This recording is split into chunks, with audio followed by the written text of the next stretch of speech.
Greetings humanity of all over the world. We are anonymous.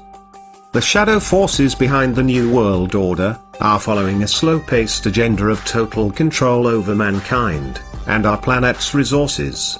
David Icke coined it the totalitarian tiptoe, because they are making very small steps towards our complete and definitive enslavement. As a result, the masses remain relatively unaware of the fact that their liberties are being gradually taken away, while the power of the New World Order octopus grows steadily. Somewhere near the very top of the pyramid, an extremely elitist organization known as the Council of the 13 Families orchestrates all of the major world events. As the name suggests, the council consists of the top 13 most influential families on Earth. An increasingly number of people is becoming aware that 99% of the Earth's population is controlled by an elite of 1%, but the Council of the 13 Families consists of less than 1% of the 1% elite, and nobody on Earth can apply for membership. In their opinion, they are entitled to rule over the rest of us, because they believe that they are the direct descendants of the ancient gods, and consider themselves royal.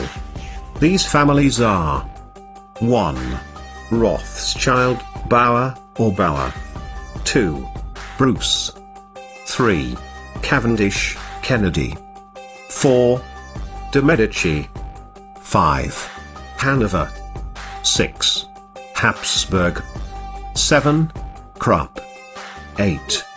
Plantagenet. 9. Rockefeller. 10. Romanov. 11. Sinclair, St. Clair. 12. Warburg, Del Banco. 13.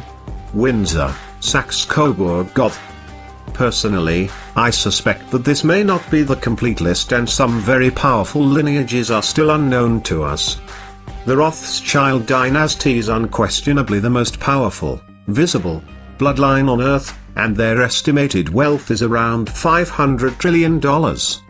They exercise their power through the world banking empire, which is almost entirely owned by them. The most important institutions that work hard to establish the New World Order and completely enslave our species are 1. The City of London, finance, controlled by the Rothschilds, not part of the United Kingdom. 2.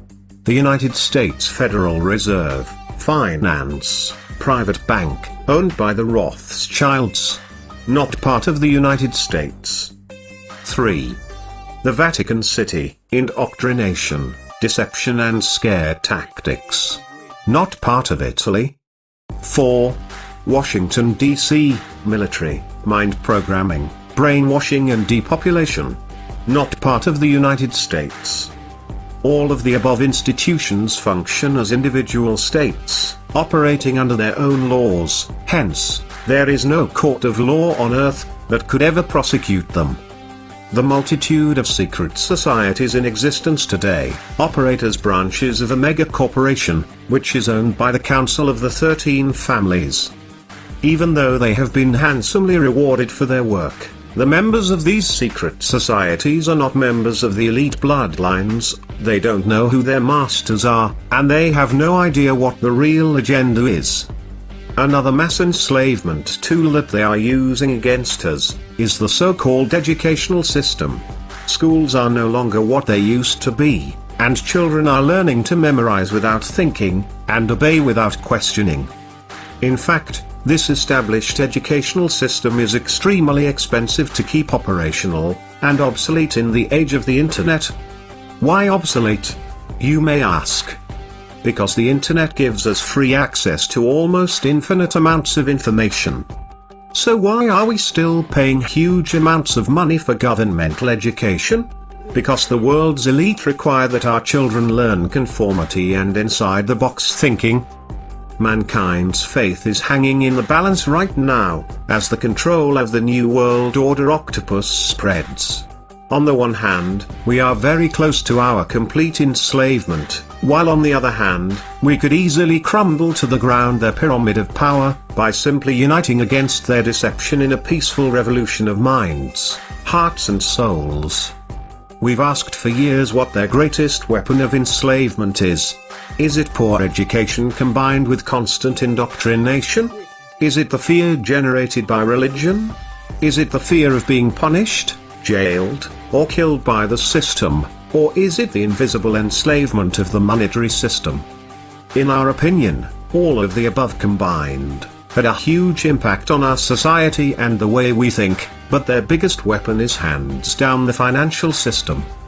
The financial system has stealthily enslaved our species, and now we are being used as currency slaves. We all work from 9 to 5 every day, in boring and depressing environments, not stimulated by anything creative or constructive.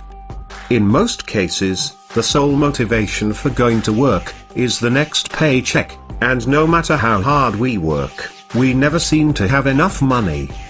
Have you ever wondered why megacorporations reaping billions a year in profits pay dozens of millions to their CEOs, and as close as possible to the minimum wage to the rest of the employees? This has been carefully designed, because a person that is constantly on the edge will never have time for self-education, introspection, and eventually, spiritual awakening. Isn't this our main purpose on Earth? To become spiritual beings, and by spiritual, we obviously don't mean religious, and complete the incarnation cycle. They don't need educated people, who are capable of critical thinking and have spiritual goals. No, this kind of people are dangerous to the establishment. They want obedient robots, just intelligent enough to operate the machines and keep the system running, but stupid enough never to ask questions. All of the world's biggest problems have their roots deeply embedded in the financial plague. Wars are profitable, diseases are profitable, Earth's plundering is profitable, human slavery and inhumane working conditions are profitable. Our leaders have been corrupted by money, and mankind's collective mission on Earth has been hijacked by money. So why do we need the financial system in the first place? Actually, we don't need it, at least, not anymore. The planet doesn't charge us a cent for using its natural resources, and we have the technology to extract them without physically working a day. More to the point, there are brilliant minds out there, discussing the concept of a resource-based economy for decades. One example is Mr. Jack Fresco, a brilliant industrial designer and social engineer, who spent most of his life designing the future. The cities proposed by Mr. Jack Fresco will be built by autonomous construction robots and will be eco-friendly and self-sustainable, earthquake and fireproof. Other people are already discussing the transition plan towards the economy of the future, where money are no longer required, and all individuals will be offered the best conditions to reach their highest potentials, all for the benefit of our species as a whole. So, our question is, are we ready to embrace the future and escape the control of the elite in a world without money? Or are we going to allow the New World Order plan to happen? We are all anonymous by default. United as one. Divided by none. To the rich, greedy, filthy slave creators. You will be removed. Expect that.